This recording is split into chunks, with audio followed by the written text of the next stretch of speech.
Olá, queridos, vamos dar continuidade ao nosso assunto sobre o Brasil colônia, certo? Foi falado sobre as capitanias hereditárias, ao qual vocês fizeram uma pesquisa, e hoje darei continuidade e finalizarei esse assunto falando sobre a estrutura econômica na época do Brasil colonial, beleza?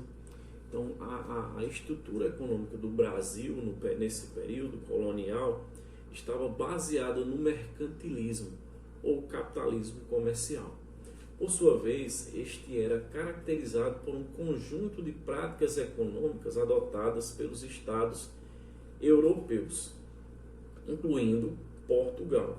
Dentre as características principais para designar o caráter do mercantilismo, destacam-se o intervencionismo do Estado na economia, através de práticas monopolistas e fiscais, relativamente rígidas.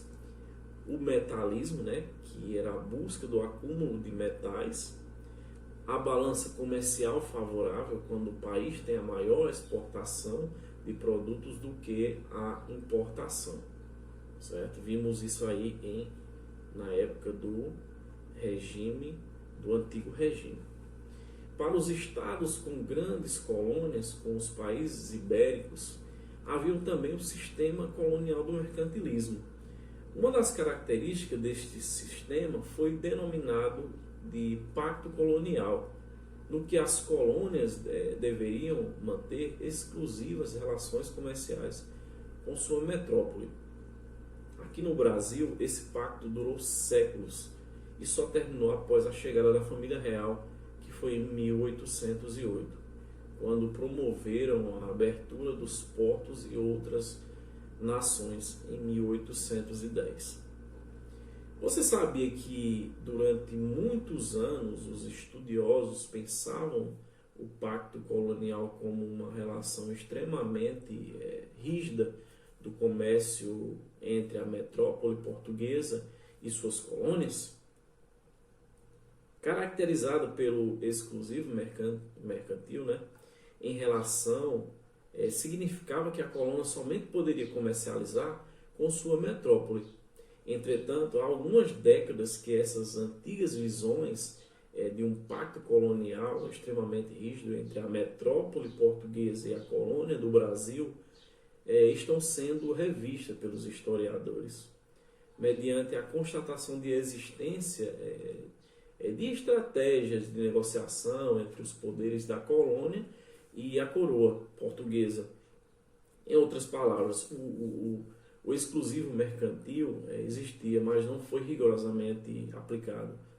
Na prática, havia certa flexibilidade nas relações entre o Brasil, colônia e Portugal.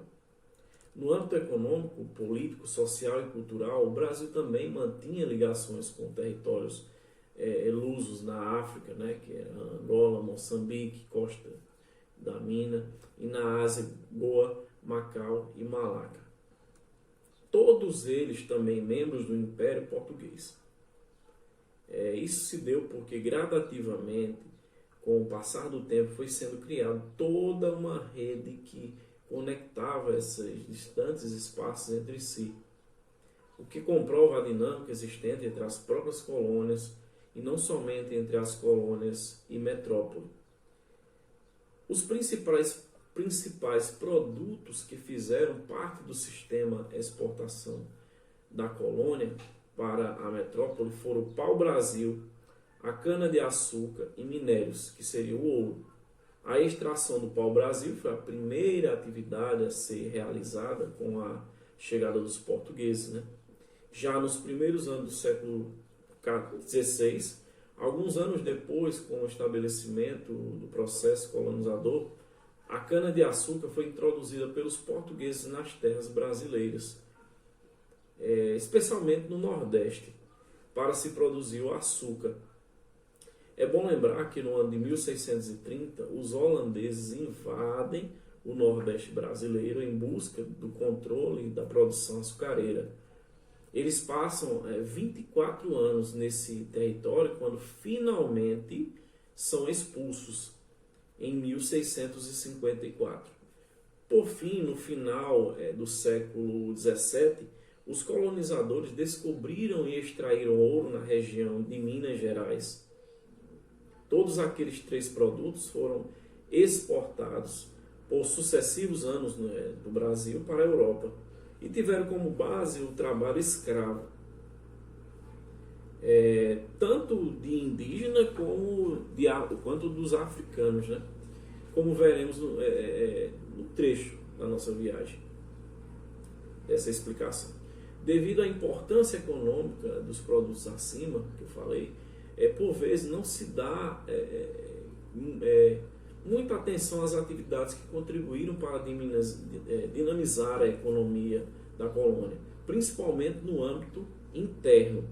Estamos a falar da plantação de mandioca, do milho, do feijão e da criação de gado.